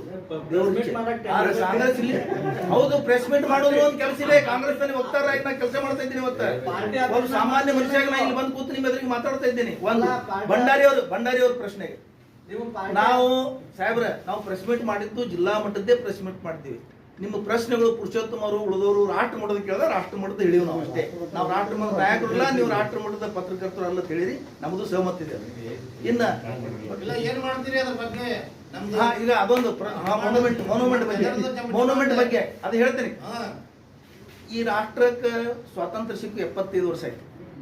60 ವರ್ಷಗಳ ಕಾಲ ಕಾಂಗ್ರೆಸ್ ಸರ್ಕಾರಗಳಿದೆ. 60 ವರ್ಷಗಳ ಕಾಲ ಕಾಂಗ್ರೆಸ್ ಸಂಸದರಿದ್ದಾರೆ, ಇಲ್ಲಿ ಕಾಂಗ್ರೆಸ್ ಮಂತ್ರಿಗಳಿದ್ದಾರೆ, ರಾಜ್ಯದಲ್ಲಿ ಮಂತ್ರಿಗಳಿದ್ದಾರೆ. ಬಿಜಾಪುರನ್ನ ಹಿನ್ನಡೆ ಮಾಡಿದ್ದಾರೆ. ಇದು ಒಂದು ಮುಸ್ಲಿಂ ರಾಷ್ಟ್ರ, ಮುಸ್ಲಿಮದ ಆಳಿದ್ದಂತ ರಾಜ್ಯ. ಅಲ್ಲಿ ಮೂಮೆಂಟ್ ಅದ ಅಂತ ತಿಳ್ಕೊಂಡು ಅಲ್ಲಿ ಜನ ಮನಸ್ಥಿತಿ ಕಾಂಗ್ರೆಸ್ ಮನಸ್ಥಿತಿ ಅಲ್ಲ, ಇಲ್ಲಿ ಏನು ಪ್ರತಿನಿಧಿ ಮಾಡಿದ್ರಲ್ಲ ಅವ್ರ ಮನಸ್ಥಿತಿ ಆ ಥರ ಇತ್ತು. ಅದಕ್ಕೆ ಹಿಂದುಳಿದಿದ್ದು ಇನ್ಮೇಲೆ ಮುಂದೆ ಬರ್ಲಿಕ್ಕೆ ನಾವು ನಿಮ್ಮ ಸಲಹೆ ತಗೊಂಡು ಕಾಂಗ್ರೆಸ್ ಗೌರ್ಮೆಂಟ್ ನಿಮ್ಮ ದಾಗನೂ ಆಗಿಲ್ಲ, ಒಳ್ಳೆ ಎಂ ಬಿ ಪಾಟೀಲ್ ನಾನು ಅದೇ ಹೇಳಿದೆ, ಕಾಂಗ್ರೆಸ್ ಗೌರ್ಮೆಂಟ್ ಆಗಿರುತ್ತೆ ಕಾಂಗ್ರೆಸ್ ಗೌರ್ಮೆಂಟ್ ದಾಗ ಒಳ್ಳೆ ಆಗಿಲ್ಲ, ಬಿಜಾಪುರ ಅವಾಗ ಸಹಿತ. ಪುರುಷೋತ್ತಮ ಒಂದ್ ನಿಮಿಷ ಡಿಸ್ಟರ್ಬ್ ಕಾಂಗ್ರೆಸ್ ಗೌರ್ಮೆಂಟ್ ಇದ್ದಾಗ ಸಹಿತ ವರ್ಲ್ಡ್ ಹೆರಿಟೇಜ್ ದಾಗ ಬಂದಿಲ್ಲ ಬಿಜಾಪುರ, ಸಾಹೇಬ್ರನ್ನ ಅದೇ ಹೇಳದಲ್ಲ, ಉತ್ತರ ಹೇಳದಲ್ಲ, ನಿರ್ಲಕ್ಷ್ಯ ಮಾಡಿದಾರೆ ಅಂತ ಹೇಳ್ತಾ ಇದ್ದೀನಿ. ಇನ್ಕ್ಲೂಡಿಂಗ್ ಕಾಂಗ್ರೆಸ್. ನಾ ಏನ್ ಹೇಳಿದೆ ಮಷೀನ್ ಕೊಡ್ತೀನಿ ಇಲ್ಲ, ಇವು ಬಾಳ ಕಿವಿ ಚುರುಕವನ್ಮು ಇದು ಕೇಳಿಸಲ್ಲ. ಕೇಳ್ರಿ, ಕಾಂಗ್ರೆಸ್ ಸರ್ಕಾರದ ಪ್ರತಿನಿಧಿಗಳಿದ್ರಲ್ಲ, ಸಂಸದರು, ಶಾಸಕರು, ಮುಖ್ಯಮಂತ್ರಿಗಳು, ಪ್ರಧಾನಮಂತ್ರಿಗಳು ಮುದ್ದಾಮ ಇದು ಮುಸ್ಲಿಮರ ರಾಜ್ಯದ ಆಳಿದ್ದಿದೆ, ಅದಕ್ಕಾಗಿ ಇದು ಹಿಂದೆ ಬಿಟ್ಟಿದ್ದಾರೆ, ನಿರ್ಲಕ್ಷ್ಯ ಮಾಡಿದ್ದಾರೆ ಅಂತ ಹೇಳ್ತೀನಿ.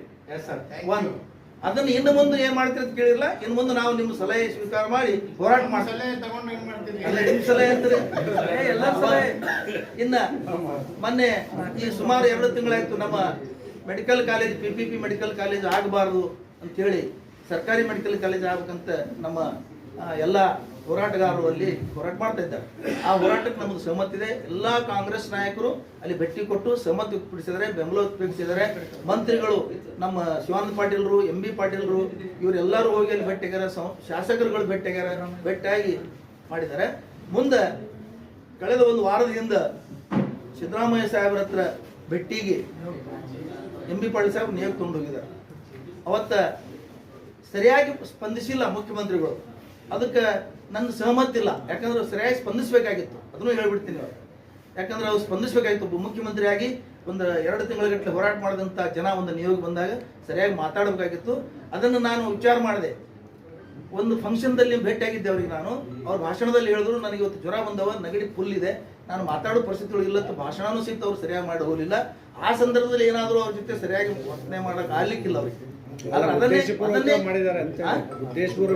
ಉದ್ದೇಶಪೂರ್ವಕ ಮಾಡಿಲ್ಲ ಅವರು. ಅದನ್ನೇ ನಾವು ಅಪಾರ್ಥ ತಿಳ್ಕೋಬಾರ್ದು. ನಾನು ಯಾರಿಗೂ ಸಮರ್ಥನೆ ಮಾಡ್ತಾ ಇಲ್ಲ. ಬಟ್ ಏನೇ ಇದ್ರು ಆ ಸಮಯ ಮುಂದೆ ಹಾಕ್ಬೇಕಾಗಿತ್ತು. ಇನ್ನೊಂದ್ಸಲ ಭೇಟಿ ಆಗಿರ್ತೀನಿ ಅಂತ ಹೇಳಿ ಇನ್ನೊಂದ್ಸಲ ಭೇಟಿಯಾಗಿ ಅವ್ರಿಗೆ ಸರಿಯಾಗಿ ಸ್ಪಂದಿಸಬೇಕಾಗಿತ್ತು. ಅವ್ರಿಗೆ ಅದಕ್ಕೆ ನಂದು ಸಹಮತ ಇದೆ. ಮತ್ತೆ MB ಪಾಟೀಲ್ ಸಾಹೇಬರಾದ್ರೂ ದಿನ ನಿಗದಿಪಡಿಸಿ ಅಂತ ಕರ್ಕೊಂಡು ಹೋಗ್ಯಾರಲ್ಲ, ಅವರು ಸಾರಾಸಾರ ವಿಚಾರ ಮಾಡಿ ಮುಖ್ಯಮಂತ್ರಿಗಳು ಫ್ರೀ ಇರ್ತಾರಲ್ಲೋ, ಅವ್ರ ಹೆಂಗದ ಪರಿಸ್ಥಿತಿ ತಿಳ್ಕೊಂಡು ಕರ್ಕೊಂಡು ಹೋಗಿ ಸರಿಯಾಗಿ ಸಭೆ ಮಾಡಿ ಅದನ್ನು ವಿವರಣೆ ಕೊಡಬೇಕಾಗಿತ್ತು ಅಂತ ನಂದು ಇದು ಉತ್ತರ. ಅಲ್ಲ ಸರ್, MB ಪಾಟೀಲ್ ಸಾಹೇಬರು ಕ್ಲಿಯರ್ ಕಟ್ ಆಗಿ ಹೇಳಿದ್ದಾರೆ, ಈಗ PPP ಆಗೋದ್ರಿಂದ ಯಾವುದೇ ಸಾಮಾನ್ಯ ಜನರಿಗಾಗಲಿ ಯಾರಿಗೆ ಕೂಡ ಏನೋ ಅನಾನುಕೂಲ ಆಗಲ್ಲ, ಎಲ್ಲ ಸರ್ಕಾರದ ಮಟ್ಟದೊಳಗೆ ಇರ್ತದೆ, ಅದಕ್ಕೆ ಯಾರು ಕೂಡ ಇದು ಭಯ ಪಡೋ ಅವಶ್ಯಕತೆ ಇಲ್ಲ, ಇದನ್ನ ಮಾಡಲೇಬೇಕಾಗುತ್ತೆ, ಅಟ್ಲೀಸ್ಟ್ ಅದರ ಬರ್ತಾರ ಮಾಡ್ತೀನಿ ಅಂತ ಹೇಳಿದ್ದಾರೆ. ಮಾಡ್ತೀನಿ ಅಂತ ಹೇಳಿದ ಮೇಲೂ ಕೂಡ ಮತ್ತೆ ಈ ರೀತಿ ಹೋರಾಟ ಮಾಡ್ತಾರೆ. ಒಬ್ರು ಹಂಗೆ ಹೇಳ್ತಾರೆ, ಶಿವಾನಂದ ಪಾಟೀಲ್ ಹೇಳ್ತಾರೆ, ನನಗೆ ಅವಾಗ ಅವಕಾಶ ಇತ್ತು, ನಾನು ಮಾಡ್ಬೇಕಂತ ಪ್ರಯತ್ನ ಮಾಡಿದೆ, ಅದ್ರ ಆಗ್ಲಿಲ್ಲ, ಈಗ ಆಗ್ಬೇಕು ಅಂತಾರೆ. ಮತ್ತೆ ನಿಮ್ಮ ಇಬ್ಬರು ಸಚಿವರೆಲ್ಲ ಈ ರೀತಿ ಒಂದು ಏನಂದ್ರೆ ವಾಗ್ವಾದ ಕೂಡ ಈ ಪೈಪೋಟಿ ನಡೀತಾ ಇದೆ. ಇದ್ರ ಹಿನ್ನೆಲೆ ಏನಾಗ್ತದೆ ಅಂದ್ರೆ ನಾಳೆ ಯಾವ ಲೆವೆಲಿಗೆ ಬಂದ್ರೆ PPPನೂ ಬೇಡ, ಯಾವುದು ಬೇಡ ಅನ್ನೋ ಲೆವೆಲಿಗೆ ಬಂದಿದ್ದಾರೆ. ಒಂದು ವಿಷಯ ಇದರಲ್ಲಿ, ನಮ್ಮ ಜಿಲ್ಲೆ ಇಬ್ಬರು ನಾಯಕರು, ಇಬ್ಬರು ಮಂತ್ರಿಗಳು ಕೂತು ಚರ್ಚೆ ಮಾಡಿ ಒಂದಾಗಿ ಅದು PPP ಆಗಬಾರ್ದು, ಸರ್ಕಾರಿ ಕಾಲೇಜ್ ಆಗ್ಬೇಕಂತ ನಿರ್ಣಯ ತಗೋಬೇಕು ಅವ್ರಿಬ್ರು. ಅಂದ್ರೆ ಬೇರೆ ಬೇರೆ ಇದ್ದಾರೆ. ಅಲ್ಲಲ್ಲ, ನೀವು ಕೇಳಿದ್ರಲ್ಲ, ಅಲ್ಲ ನೀವು ಒಂದಾಗಿ ಅಂದ್ರೆ ನೀವೇ ಅಂದ್ರ ಒಂದಾಗಿ ಅಂದ್ರೆ ಕೂತು ಅರ್ಥ. ಒಂದಾಗಿ ಅಂದ್ರೆ ವಿರೋಧ ಪಕ್ಷದ ಹಿಂಗ ಆಡಳಿತ ಪಕ್ಷ ಅಲ್ಲ, ಇಬ್ರು ಕೂತು ಒಂದೇ ಕಡೆ ಕೂತು ಮಾತಾಡಿ ಜಿಲ್ಲೆ ಹಿತದೃಷ್ಟಿಯಿಂದ ನಿರ್ಣಯ ತಗೋಬೇಕು. ಆಮೇಲೆ PPP ಕಾಲೇಜಿಂದ ಸಾಧಕ ಬಾಧಕಗಳು ನಮ್ಮ ಡಾಕ್ಟರ್ ಹೇಳ್ತಾರೆ. PPP ಬಗ್ಗೆ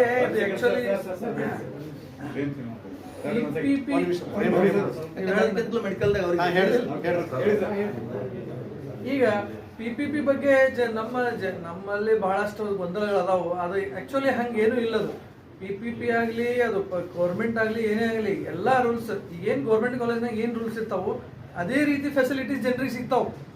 ಅದು ಖಾಸಗಿ ಸಹಭಾಗಿತ್ವದಾಗ ಆಗಲಿ ಅಥವಾ ಪೂರಾ ಗೌರ್ಮೆಂಟ್ ಆಗಲಿ, ಏನು ರೇಟ್ ಏನಿರ್ತೈತಿ, ಏನೇನು ಫ್ರೀದಾಗ ಸಿಗ್ತಾವಲ್ಲ ಈಗಾಗಲೇ ಗೌರ್ಮೆಂಟ್ ಹಾಸ್ಪಿಟ್ಲಾಗ ಅದೇ ಸಿಗ್ತಾವ. ಅದನ್ನ ಏನೂ ಮಾಡಕ್ ಬರಂಗಿಲ್ಲ. ಅದು ಏನೇ ಖರ್ಚು ವೆಚ್ಚಗಳಿದ್ರೆ ಗೌರ್ಮೆಂಟ್ ನೋಡ್ಕೋತೈತಿ. ಅದೇನು ಫೆಸಿಲಿಟಿ ಜನರಿಗೆ ಕೊಡ್ತಾರಲ್ಲ, ಈಗ ಹೆಂಗ್ 108 ಒಂದು ಇಷ್ಟು ದಿನ ಒಂದು ಪ್ರೈವೇಟ್ ಕಂಪ್ನಿಗಿತ್ತು, ಒಂದು ವಿಸಿಟ್ ಅವ್ರು ಅಟೆಂಡ್ ಮಾಡಿದ್ರೆ ಸಮ್ 1500 2000 ಗೌರ್ಮೆಂಟ್ದಿಂದ ಪೇ ಆಗ್ತಿತ್ತು. ಜನರೇನು ಅದಕ್ಕೇನು ಪೇ ಮಾಡ್ತಿರ್ಲಿಲ್ಲ. ಸರಿ, ಇದನ್ನೇ MB ಪಾಟೀಲ್ ಕೂಡ ಹೇಳಿದ್ರು, ಅದಕ್ಕೆ PPP ಬಂದ್ರೆ ಏನು ಇಲ್ಲ, PPP ತರ್ತೀವಿ, PPP ಆಗ್ಲಿ ಮುಂಚೆಕ, ಆಮೇಲೆ ಬೇಕಿದ್ರೆ ಮುಂದೆ ವಿಚಾರ ಮಾಡೋಣ ಅಂತ ಹೇಳಿದ್ರು. ಅದಕ್ಕೆ ಶಿವಾನಂದ ಪಾಟೀಲ್ ಹೇಳಿದ್ರು, ಇಲ್ಲ PPP ಒಂದು ಆಗೋದೇ ಬೇಡ, ನಮ್ಮಲ್ಲಿ ಸರ್ಕಾರಿ ಆದ್ರೆ ಮೆಡಿಕಲ್ ಕಾಲೇಜೇ ಆಗ್ಬೇಕು ಅನ್ನೋದು ಅವರಲ್ಲಿ. ಅವ್ರಿಗೆ ಏನದು ವಾಗ್ವಾದ ಆಗಿ ಅವ್ರ ಮಧ್ಯೆ ಏನೀಗ ಇಬ್ರು ಸಚಿವರು ಜಿಲ್ಲೆಯಲ್ಲಿ ಇಟ್ಕೊಂಡು ಅವರೇ ಈ ರೀತಿ ಇದಾಗೋದಕ್ಕೆ ಪಾಪ ಹೋರಾಟ ಮಾಡೋರಿಗೆ ಇದರಿಂದ ಇರಿಸ್ಬಿಡ್ಸಾಕ್ತಿ. ಏನು ಮಾಡ್ಬೇಕನ್ನ ಅವ್ರಿಗೆ ಒಂದು ಯೋಚನೆನೂ ಬರಲ್ಲ, ಮಾಡಬೇಕು ಅಥವಾ ಬ್ಯಾಡ್ಬೋ ಅನ್ನೋ ಒಂದು ಗೊಂದಲದೊಳಗಡೆ ಜನ ಇದ್ದಾರೆ. ಸೊ ಅದಕ್ಕೆ ಏನು ಮಾಡ್ಬೇಕಂತ ಮತ್ತೆ ಅದನ್ನ ನೀವೇನು ಹೇಳಿದ್ರೆ ಅದನ್ನೇ ಹೇಳಾರೆ MB ಪಾಟೀಲ್ ಮತ್ತೆ ಅಲ್ಲ ಇದು ಸತ್ಯ ಇರ್ತಕ್ಕಂಥದ್ದು. ಇದು ಯಾವುದೇ ಇವತ್ತು ನಾವು ಅಂದ್ರೆ PPP ಬಳ್ಳಾರಿ ಮತ್ತೆ ಹುಬ್ಳಿಗೆ ಹೋಗ್ರಿ ನೀವು, ಅದು ಇಟ್ ಇಸ್ ಆಟೋನಮಸ್ ಇನ್ಸ್ಟಿಟ್ಯೂಷನ್ ಅಂತ ಇದೆ ಅದು. ಅಲ್ಲಿ ಸಿಟಿ ಸ್ಕ್ಯಾನ್ಗೆ ಏನು ಗೌರ್ಮೆಂಟ್ ಮೆಡಿಕಲ್ ಕಾಲೇಜ್ ಎಷ್ಟಾದ್ರಿ ಚಾರ್ಜಸ್ ಹೇಳ್ರಿ. ಈಗ BPL ಕಾರ್ಡ್ ಮೇಲೆ ಫ್ರೀ ಇದೆ, ನಾವು ಖಾಸಗಿನೇ ನಡೆದಲ್ಲಿ ಗೊತ್ತಿಲ್ಲ ಯಾರಿಗೆ, ಖಾಸಗಿ MRI ಸೆಂಟರ್ ನಡೆದಿದೆ ಸಿವಿಲ್ ಹಾಸ್ಪಿಟಲ್ ಅಲ್ಲಿ. ಚಾರ್ಜಸ್ ಹೇಳ್ರಿ, ಇದು PPದವ್ರು ಇದು ಅಫೋರ್ಡ್ ಮಾಡ್ತಾರೆ, ಇದು ಇಲ್ಲ ಮಾಡ್ತಾರೆ sir. Everything will be looked after by government. BP ಅಂದ್ರೆ ನೋಡ್ರಿ contractor government college charges BP ಅಂದ್ರೆ ಸಾಹೇಬ್ರ ಸರ್ ಈಗ ನೀವು MRI ಸ್ಕ್ಯಾನ್ ಇದೆ, ಸರ್ಕಾರದ ದವಾಖಾನೆಯಲ್ಲಿ MRI ಸ್ಕ್ಯಾನ್ ಇದೆ ಅಲ್ಲ, ಇಲ್ಲ ಇಲ್ಲೇ ₹1 ಇಲ್ಲರೆ MRI ಆಗ್ತಾ ಇದೆ. ನೀವು ತಿಳ್ಕೊಳ್ಳಿ, ₹1 ಇಲ್ಲರೆ MRI ಈಗ ಆಗ್ತಾ ಇದೆ. ನೀವು ಸರ್ಕಾರಿನ ವ್ಯವಸ್ಥೆ ಬೇಡ, PPPನೇ ಬೇಕು ಅಂತ ನೀವು ಸಮರ್ಥನೆ ಬೇಕಂತ ಹೇಳ್ತಾ ಇಲ್ಲ. ಈಗ ಏನ್ ಸರ್ಕಾರ ನಿರ್ಧಾರ ತಗೊಂಡಿದೆ ಅದರ ಪ್ರಕಾರ ಅದರಿಂದ ಜನರಿಗೆ ಏನು ನಷ್ಟ ಇಲ್ಲ ಅಂತ ನಾನು ಹೇಳ್ತಾ ಇದ್ದೀನಿ. ಸರ್ಕಾರ ಬೇಕು ಅಂತ ಜನರು ಹೋರಾಟ ಬೇರೆ ಇದು ಕ್ಲಾರಿಫೈ ಮಾಡಿದಾರೆ, ಎಮ್ಮಿ ಪಾಟೀಲ್ ಏನ್ ಹೇಳಿದಾರೆ ಅದು ಕ್ಲಾರಿಫೈ ಮಾಡಿದಾರೆ. ಅದರಿಂದ ಜನರಿಗೆ ಏನು ಸಮಸ್ಯೆ ಇಲ್ಲ. ನೀವು ಸರ್ಕಾರ ಇರಲಿ PPP ಇರಲಿ, ಜನರಿಗೆ ಏನು ಹೊರೆ ಬೀಳೋದಿಲ್ಲ. Everything will be looked up to by government. ಅದು ಏನೇ ಚಾರ್ಜಸ್ ಇದ್ರು ಗವರ್ನಮೆಂಟ್ ಕೊಡ್ತೈತೆ ಅಂತ ಮಾಡಿದಾರೆ. ನೋಡ್ರಿ, ನಮ್ಮದು ಏನ್ ವಿಚಾರದ ಹೋರಾಟಗಾರರಿಗೆ ನಮ್ಮದು ಬೆಂಬಲ ಇದೆ, ಹೋರಾಟ ಮಾಡ್ತಾ ಇದ್ದಾರೆ, ಅದು ನ್ಯಾಯಯುತವಾಗಿದೆ. ಒಬ್ಬ ಖಾಸಗಿ ವ್ಯಕ್ತಿಗಳ ಪರವಾಗಿ ಈ ಕಾಲೇಜ್ ನಡಿಬಾರ್ದು, ಸರ್ಕಾರದಿಂದ ನಡಿಬೇಕು. ಯಾಕಂದ್ರೆ 28 ಜಿಲ್ಲೆಗಳಲ್ಲಿ ಸರ್ಕಾರಿ ಕಾಲೇಜು ನಡೀತಾ ಇದೆ. ಈಗಾಗಲೇ ಕೇಳಿ ಈಗಾಗಲೇ ಅಲ್ಲಿ ಎಲ್ಲಾ ಮೂಲಭೂತ ಸೌಲಭ್ಯಗಳು ಇದಾವ, ಎಲ್ಲರೂ ಹೇಳಿದೀವಿ, ಅವರು ಹೇಳಿದಾರೆ, ಹೋರಾಟಗಾರರು, ಸರ್ಕಾರಕ್ಕೂ ಮನವರಿಕೆ ಆಗಿದೆ. ಯಾಕೋ ಒಂದು ಪ್ರತಿಷ್ಠೆಗೋಸ್ಕರ ಏನೂ ಗೊತ್ತಿಲ್ಲ, ಅದು ಒಟ್ಟು ತಡ ಆಗ್ತಾ ಇದೆ. ಅದು ಆದಷ್ಟು ಬೇಗ PPP ಮಾದರಿ ಕೈ ಬಿಡಬೇಕು ಸರ್ಕಾರ ಅಂತ ನಮ್ಮದು ಒಂದು ಅಭಿಪ್ರಾಯ ಇದೆ. ಒಂದ್ ಕಡೆ ಕೈ ಬಿಡಬೇಕು ಅಂತೀರಿ, ಎಂ ಬಿ ಪಾಟೀಲ್ ಹೇಳಿದ್ ಕರೆಕ್ಟ್ ಅಂತೀರಿ, ಮತ್ತೆ ಈ ರೀತಿ ಗೊಂದಲಗಳ ಪಾಪ ಹೋರಾಟ ಕ್ಲಾರಿಫಿಕೇಶನ್ ಅವ್ರು ಎಂ ಬಿ ಪಾಟೀಲ್ ಹೇಳಿದ್ದು, ನೋಡಪ್ಪ ನೀವು ಹೋರಾಟ ಮಾಡಬೇಡ್ರಿ, ದಯವಿಟ್ಟು ಹೋರಾಟ ಕೈ ಬಿಡ್ರಿ. ಕರೆಕ್ಟ್ ಅದಂತ ಮತ್ತೆ ಯಾಕೆ ಕರೆಕ್ಟ್ ಅಂತಂದಿಲ್ಲ, ಜನರ ಭಾವನೆಗೆ ಸ್ಪಂದಿಸ್ರಿ. ಅದು ಸರಿ ಇರ್ಲಿ ತಪ್ಪಿರ್ಲಿ, ಜನರ ಭಾವನೆ ಇದೆ, ಹೋರಾಟ ನಡೆದಿದೆ, ಅದು ಸ್ಪಂದಿಸಲಿ ಸರ್ಕಾರ. ನೀವು ಬರೀ ಸರಿ ತಪ್ಪು ನೋಡಕ್ ಹೋಗಬಾರ್ದು. ಜನರ ಭಾವನೆ ಇದೆ, ಸರ್ಕಾರಿ ಮೆಡಿಕಲ್ ಕಾಲೇಜ್ ಆಗಬೇಕು. ಇಲ್ಲಿ 450 150 ಎಕರೆ 150 ಎಕರೆ ಜಮೀನಿದೆ, ಮೂಲಭೂತ ಸೌಲಭ್ಯ ಇದಾವೆ. ಇಲ್ಲಿ ಕಡಿಮೆ ಖರ್ಚಿನಲ್ಲಿ ಮೆಡಿಕಲ್ ಕಾಲೇಜ್ ಪ್ರಾರಂಭ ಆದ ಇಡೀ ಜಿಲ್ಲೆ ಜನರು ಕೂಗಿದೆ. ಆ ಕೂಗಿ ಸ್ಪಂದಿಸಬೇಕು. ನಂದು ವಿವರಣೆ, ನಿಮ್ಮ ವಿವರಣೆ ಅಥವಾ ಯಾರ್ದು ಬೇಡ, ದಯವಿಟ್ಟು ಜನರ ಕೂಗಿ ಸ್ಪಂದಿಸಬೇಕಂತ ನಮ್ಮದು ಆಗ್ರಹ ಇದೆ. ಸರ್, ಈಗ ನಿಮ್ಮ ಏನು ಅಧಿಕಾರಕ್ಕೋಸ್ಕರ ಈ ತರ ಕಿತ್ತಾಟ ಆಗ್ತಾ ಇದೆಯಲ್ಲ, ಈ ಬೀದಿ ರಂಪ ಆಗ್ತಾ ಇದೆ, ಇದನ್ನ ನೀವು ಸಹಿಸ್ಕೊಳ್ತೀರಾ, ಅದನ್ನ ಸಮರ್ಥನೆ ಮಾಡ್ಕೊಳ್ತೀರಾ? ಈಗ ನಾವು ಅಥವಾ ಇದು ಬೇಗ ಬಗೆಹರಿಬೇಕು? ಬೀದಿ ರಂಪಾಟ ಆಗ್ಬಾರ್ದು, ಇದು ನಮ್ಮ ಸಮರ್ಥನೆ ಇಲ್ಲ. ಯಾವುದೇ ನಮ್ಮ ಪಕ್ಷದ ಪರವಾಗಿ ಯಾರೇ ಮಾಡಿದ್ರು ಇಲ್ಲ, ಏನಿಲ್ಲ, ನಮ್ದು ಸಮ್ಮತಿ ಇಲ್ಲ. ಹೈಕಮಾಂಡ್ ಅವರು ಆದಷ್ಟು ಬೇಗನೆ ಅವ್ರೇನು ಅಧಿಕಾರ ಹಂಚಿಕೆ ಸೂತ್ರ ಏನಾದರೂ ಮಾಡಿದ್ರ ಅದ್ರ ಪ್ರಕಾರ ನೀವು ನಡ್ಕೊಂಡು ಹೋಗ್ರಿಂದ ಬೇಗನೆ ಇಬ್ಬರಿಗೆ ಹೇಳಿ ಇದು ಕ್ಲೋಸ್ ಮಾಡ್ಬೇಕಂತ ನಮ್ಮ ಅಭಿಪ್ರಾಯ. ಇದರಿಂದ ಪಾರ್ಟಿಗೆ ಡ್ಯಾಮೇಜ್ ಆಗಬಾರ್ದು ಅಂತ ನಮ್ಮ ಆಗ್ರಹ. ಅಲ್ಲ, DK ಶಿವಕುಮಾರ್ ಹೇಳ್ತಾರೆ, ನಾ ಇಷ್ಟು ಅಂತ ಮಣ್ಣು ಹೊತ್ತಿ ಈಗ ಒಂದು ಕೇಂದ್ರದಲ್ಲಿ ಹೈಕಮಾಂಡ್ ಸ್ಟ್ರಾಂಗ್ ಇದೆ. ಪ್ರಶ್ನೆ ಏನು ಗೊತ್ತದ ನನಗೆ?